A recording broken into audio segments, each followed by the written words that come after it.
Welcome everyone, and welcome to the first episode of Rush Hour.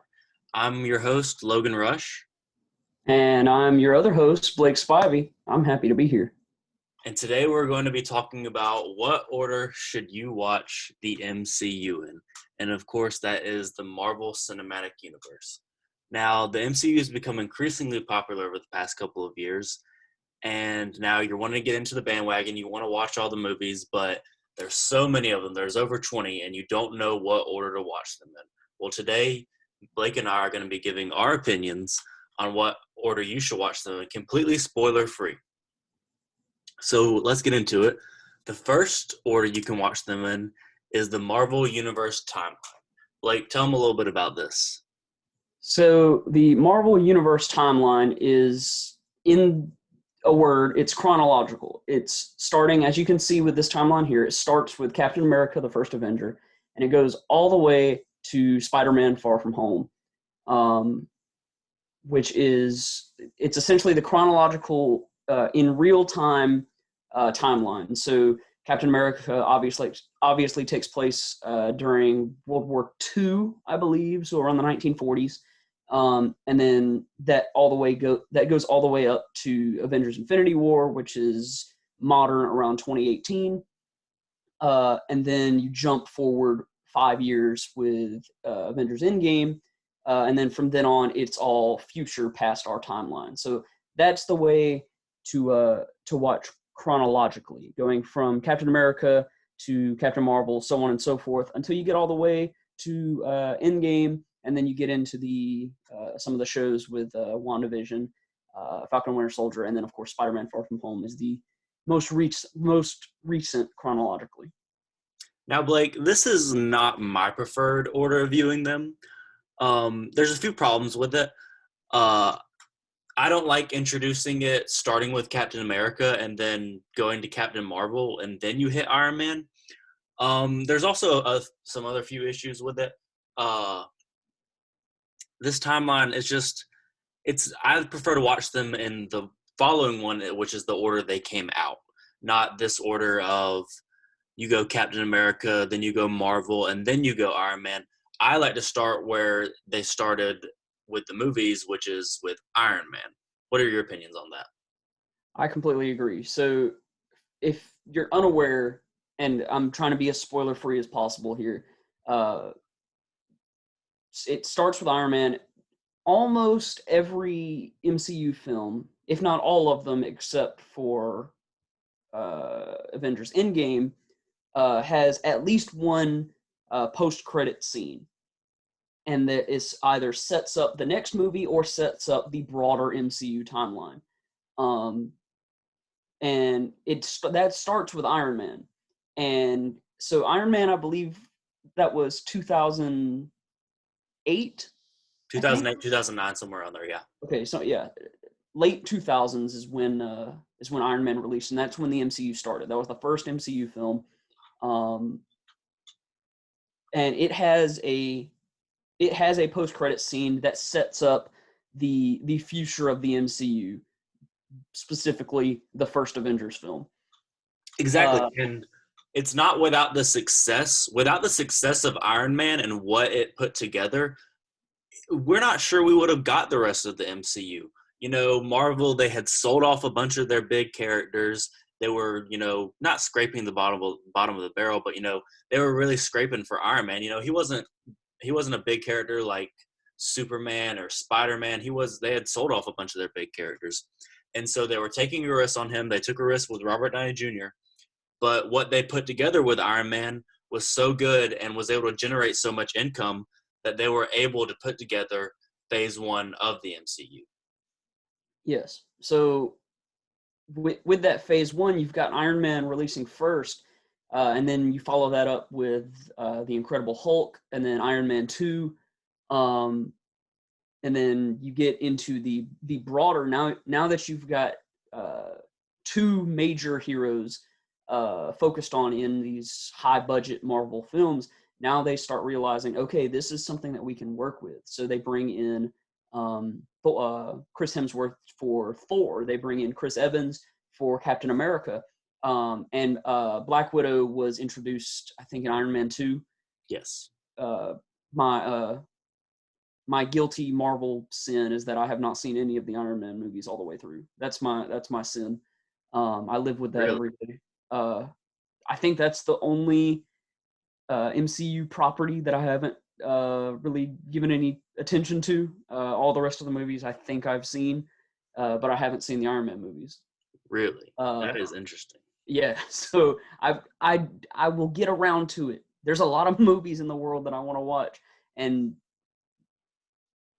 not okay. I'll leave it there because we're going spoiler free. But so back to the timeline discussion. So as I said, these post credit scenes establish the further MCU. Uh, Iron Man is in the post credit scene for the original Iron Man. I do know is confronted by someone that sets up the rest of Phase 1, quote unquote, of the MCU. Yes. That same person also confronts Steve Rogers in Captain America, which was released 3 or 4 years after Iron Man. But you obviously, as the comics say, Captain America, quote unquote, they thought he was dead. He died in the war, but they actually froze him, and he appears in modern times, and that's how we get the Avengers. So the same person confronts both Iron Man and Captain America about the same thing. So this character is he talks to Iron Man first because he knows that Iron Man will be the face of it. And if you've got the most arrogant of the Avengers on board early, then you know that you can snag the rest of them fairly easily because they were already game for fighting for the right reasons. Tony Stark is the one that you're not 100% sure if he's going to fight for the right cause or not. So that's why he is the first one that you see.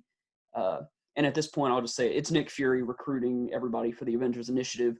So if you want to know how Nick Fury got that way, you do need to watch Captain Marvel a little earlier in your watch through, but it's not optimal. And we'll talk about it in the next discussion here. Yeah. So I'm gonna go About ahead. why we think watching them in cinematic order is better than watching them in chronological order. Yeah. So let's go ahead and get into that. So this is the cinematic universe. Right now, we're currently on Phase 4, but in Phase 1, you start with Iron Man, then you go to the Hulk, and then you get Iron Man 2, Thor, Captain America, and then you finally get all of them to team up from those movies in the Avengers, and that closes the page on Phase 1. And so Marvel has phases they go into where they set up new characters and they set up new storylines, and it's all building. At least the first 3 phases are all building to the big finale of Phase 3. And so, you can start. Technically, Captain Marvel, you see it here at the end of Phase 3, right before Avengers Endgame. It's set in the '90s, which chronologically would be the second earliest movie on the timeline because you have Captain America in the 1940s, and then you have Captain Marvel set in the early 90s, and then you're going to have Iron Man set in the late 2000s. But Captain Marvel, introducing her that early really isn't necessary, and the setup with the characters and certain meanings of that movie, like you'll see with Nick Fury and stuff like that, they're not as important to you at that point. If that's your second Marvel movie, as it would be is if you've seen them in order and watch these characters develop. Yes. So as you said, Phase 1 builds up to Avengers. Phase 2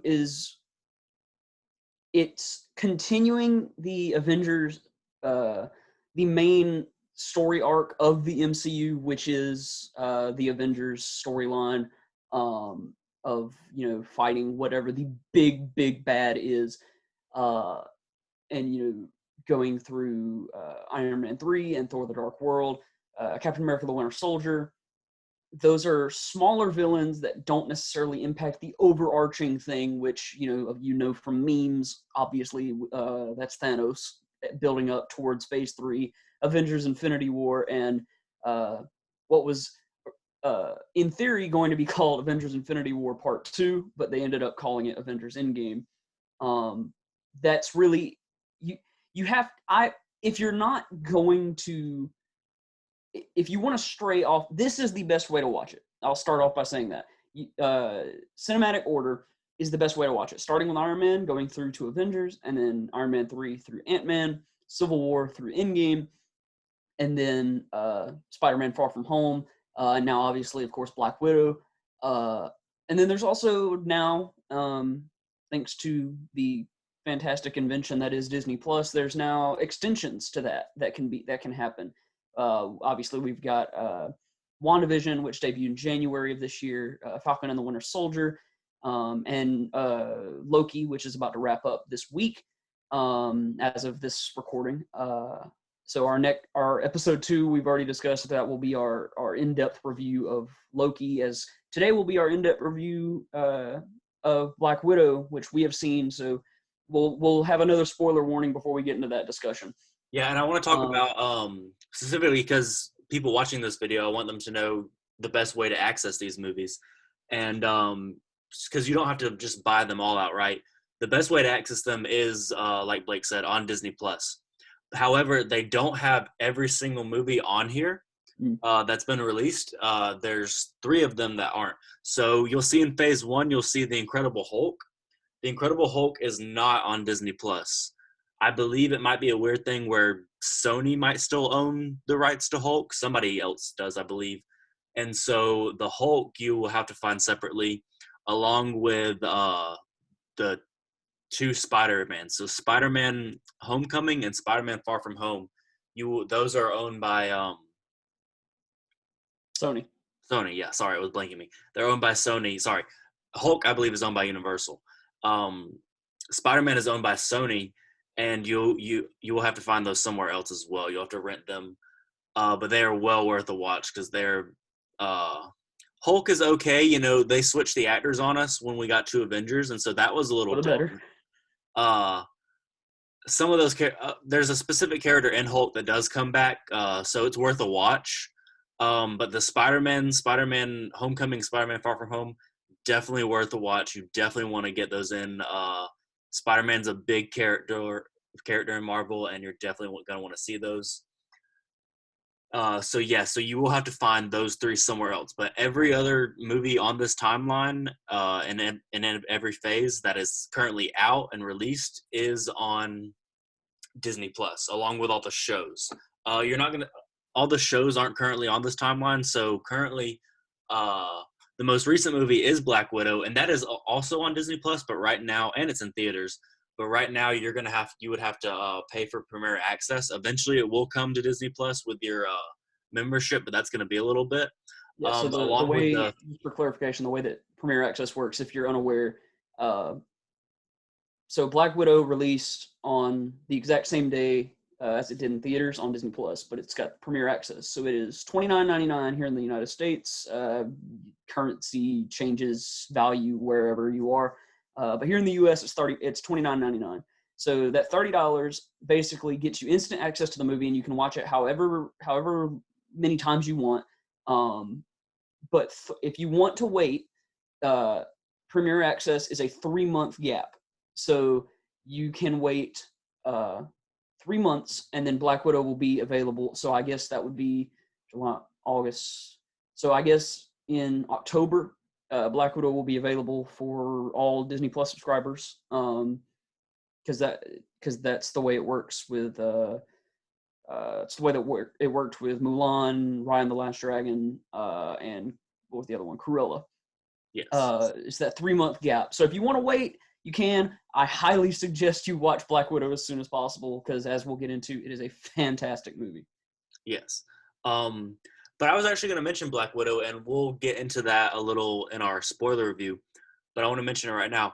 Black Widow is one movie that I probably would not be against watching within the timeline order. Every other movie, I would definitely watch cinematic release, but I wouldn't mind watching the timeline order. But we can get into that when we do our spoiler review.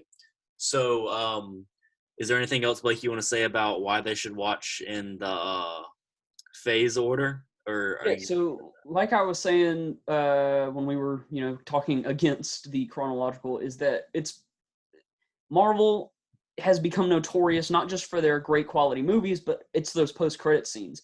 At this point, it seems as if every single MCU movie that I go to, and I believe it's my first MCU movie in the theater was Avengers. 2000, the Marvel's Avengers was the first MCU movie I watched. Then we went to Thor: The Dark World. That was the next one we watched. Uh, so back then, I didn't know that post-credit scenes were a thing. We left as soon as the credits rolled, um, and then a couple of years would go by, and then I would be like, "Wait, I've never seen this before." But right around Civil War, I think I would say, that's when I started figuring out that MCU movies had post-credit scenes. I think it was you, Logan, that told me, "Hey, are you staying past the credits?" And I was like, "What? What do you mean?" Uh, so from Civil War onward, I've been sitting through all of the credits because there's definitely one, sometimes two, post-credit scenes with every MCU movie now. With So, the and those exception of post-credit scenes are crucial because Avengers that gives Endgame. you that extra juice as you wait on the next MCU thing to come out. It's not just movies anymore. Yes, with the exception of Avengers Endgame. And does Infinity War have an end scene credit? Uh, yes, It uh, does. it Yes. does. Uh, all to avoid spoilers, all I will say is Nick Fury. Yes, it does. But Endgame is currently the only movie that doesn't have one. Yes. So don't wait on Endgame. But every other movie has one. All right, so I think that's good for our discussion on the order people should watch the MCU in. Now let's get into our review of Black Widow. This is Yes. your spoiler warning. You have been warned because we're going to have a spoiler-free talk about Black Widow. You've been warned, so if you haven't seen Black Widow yet, you can stop watching now. All right, Blake, what are your opinions on Black Widow? Everybody died. No, I'm just kidding. Uh, so Black Widow, if I had to score it, I give this movie a 9 out of 10. I think it is one of the better MCU movies that I've seen recently. Um, and maybe it's just because it's the first MCU movie in 2 years. Yeah. So it was a lot of hype. This movie was supposed to come out in May of last year. So this movie's been ready to go for well over a year. They've just kind of been sitting on it, waiting to pull the trigger. And a couple months ago, they finally said it's July 9th, and it's also going to be on Disney Plus with Premiere Access, which is what the announcement that people were waiting for, because obviously with the current situation, with the pandemic, there is less of a desire from people who want to go to the movies, and at home viewing with things like Disney Plus Premiere Access and uh, just renting movies digitally is a lot more appealing to a lot of people. So with this movie, I've been vaccinated. I was ready to go, so I did end up going and seeing this in an IMAX theater. I got the comic book. If you went opening weekend to an AMC theater and saw it in IMAX, you got a free Prelude comic book. It's a couple pages long. Basically, just kind of recaps Black Widow through Captain America, Winter Soldier, the first Avengers, and then into Iron Man whatever Iron Man she was introduced in. Into. Uh, yeah. So this movie, if you don't know, takes place, and Logan, you'll get into this, between, this is after Captain America Civil War, but it is before Avengers Infinity War. And I Yes. think in terms of chronological order, this is going on around the exact same time as Thor Ragnarok. So if you're looking for timeline there, that's where we're at with this movie. Yeah. I thought it was great. I really, really, really liked the cast. Yeah. It was longer overdue. Scarlett Johansson finally got her own movie. You know, she's been around since Phase One, and she hasn't got her own movie. And it's about time she got her own movie. Scarlett Johansson did great. David Harbour, I loved his character. He was amazing. He was so funny. The comic relief the whole movie. Mm-hmm. Everyone else I just thought did amazing. I thought the acting was great. I'm excited to see her sister Florence, or in the movie, her name is Yelena. I'm super excited that we're going to continue to see her in the MCU. She's an actor that I've been watching since a few years ago when she was in a movie called Midsommar. Um, Okay. and I really liked her then. I love her in the MCU. I really like her character, and I think she's a great actor. And so I just really, really like the cast, and like I thought their, family, air quotes, family dynamic in the movie was great. And but yeah, so this one I wouldn't mind if you put it within the timeline and you watched it out of cinematic release, because I thought it worked really well with within the timeline, and I think it does that because there's a few Easter eggs that I like that we now see. She mentions in, I believe it's an Endgame, about her smell isn't so great anymore. We know after watching Black Widow why that is. We also see her jacket in Infinity War that her sister gave her. We know where that jacket's from now, and it's just a good like lead over into Infinity War, I think. Yeah. So, uh, again, we warned you. Fair warning. Spoilers. So, towards the end of the film, she confronts the big bad, which is the leader of the Red Room, the man who created the Black Widow, initiative, and has, uh, quote unquote, programmed these young girls into being stone cold killers, kind of just doing his bidding for him. And the way he's controlling them is with this weird pheromone that he is constantly wearing, so they cannot cause him harm. So as long as they smell that pheromone, they physically are unable, and you see it with Black Widow or with Natasha, um, as she tries to beat him up or kill him or whatever. Uh, she physically can't do it. She is like, it's almost as if she's like frozen in time, because she smells that pheromone, so her body refuses to let her hit him. Um, but the way she resolves that is that she hits her head on a desk and breaks her nose, so she can't smell anymore. And obviously, you said in Endgame, she makes that little line as to, my smell's not so good anymore. Now we know why, because she broke her nose. Yeah, she Um, severed the vein.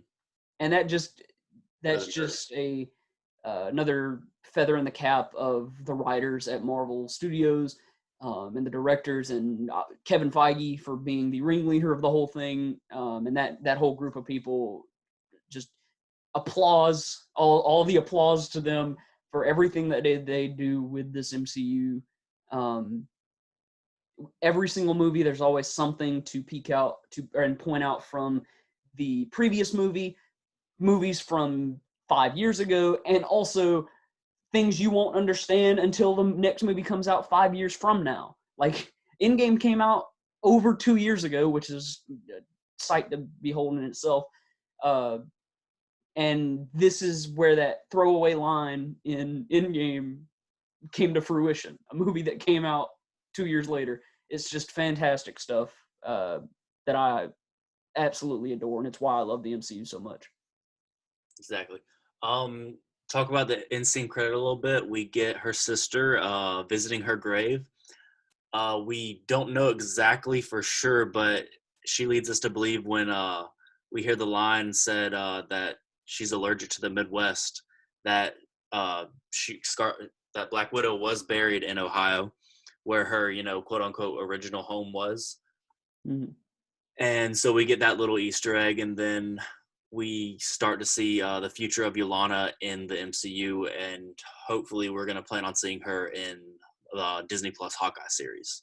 So the to pick up off of that, um, so the scene opens with it's not really a post. The first there usually there are two post credit scenes. Like there's a credit sequence that has the big actors and the big producers with this like massive, flair and super cool art.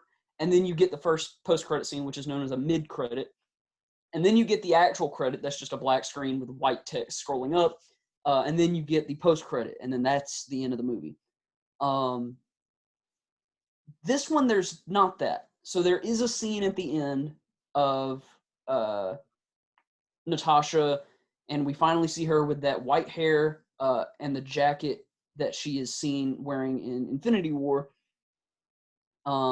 We know where she got the jacket now. It's from Yelena. And we know, I would say that the reason she's got white hair is out of tribute to Yelena. Or maybe she's starting fresh. It's kind of a weird, there's not really a whole lot of thing. I would say it's a tribute to Yelena.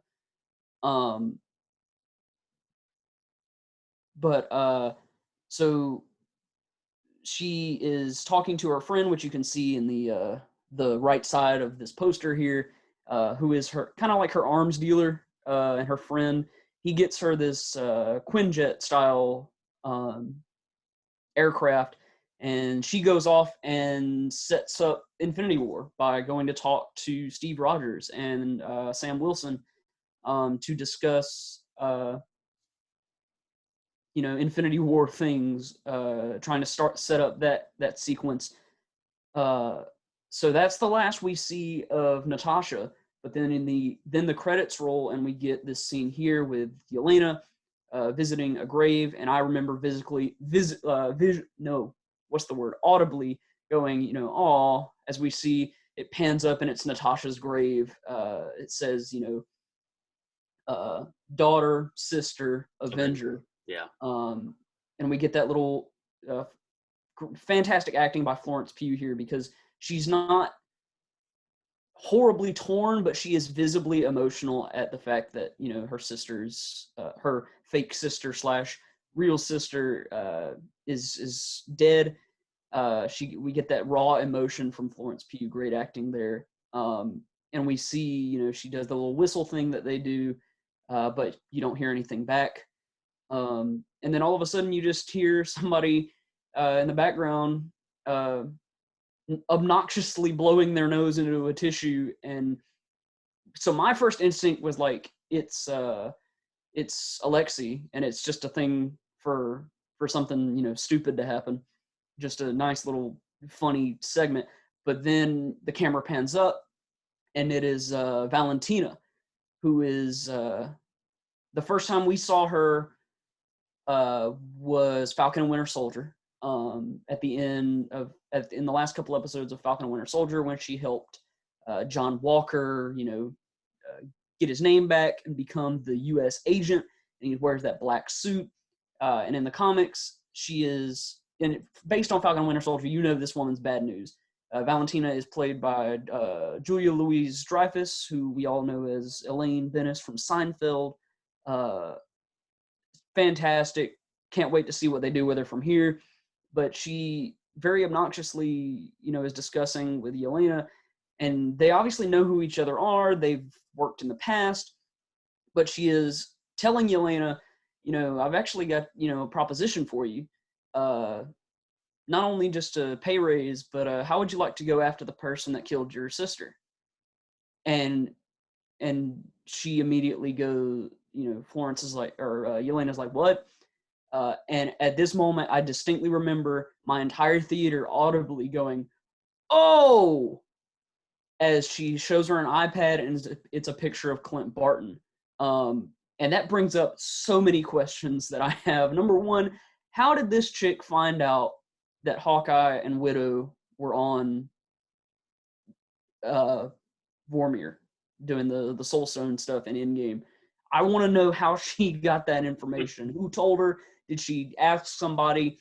Because if you think about it logically, there's only a couple possible explanations as to who would know. Clint obviously is one of them, so she could have talked to Clint. I'm not sure if that's legit or not. She could have talked to Bruce Banner, and she I guess that would be the only people that would really know Yeah, unless they hopefully we'll told get other some sort of people. explanation in the Hawkeye series. Yeah, that's what we're gonna answer. We're gonna get Hawkeye. They've been eerily silent about who is playing the villain in the Hawkeye series. Like they haven't even shown anything because we haven't gotten a trailer. The only thing we've gotten from that Hawkeye series is a picture of Haley Steinfeld in that Kate Bishop uniform, which I'm excited for. Um, but there's been silence as to who else is in the show other than Kate and Clint. And now we know that at least one of the villains, perhaps the big bad, is Yelena, avenging her sister. But this is obviously setting up the Dark Avengers storyline, where it's basically shadow versions of all the Avengers. So you're gonna we've John Walker was the first one by being the fake the incorrect Captain America, and now he is the U.S. agent. Now we've got another former Black Widow that has broken free in Yelena. So we're slowly setting up that Dark Avenger storyline, which I want to know where that goes. I want to know, who they get for the other to set up for Yeah. the other Dark Avengers. Some people think Clinton Barton actually might be part of it, but we'll see. That's actually something that could happen, seeing as he's training Kate Bishop. So Kate could, fall in line with the actual Avengers, and Clint could, I don't know. We'll see. Yeah, we'll get into that. Hawkeye Right. supposedly drops later this year. I doubt it. I think it'll get pushed just a couple weeks into 2022, but I hope not. I hope we get it, November, December. So we'll see what happens there. Yes. All right. Well, that's going to be our episode for today, everyone. Catch us next week. We're going to be talking all things Loki. As that wraps up this Wednesday, we're going to be talking about the whole series, maybe some of the other Disney Plus MCU series, along with maybe a little bit of Bad Batch in there. And we'll be discussing all that next week. So tune in next week. And as always, I'm your host, Logan Rush. And I am Blake Spivey. Have a good one.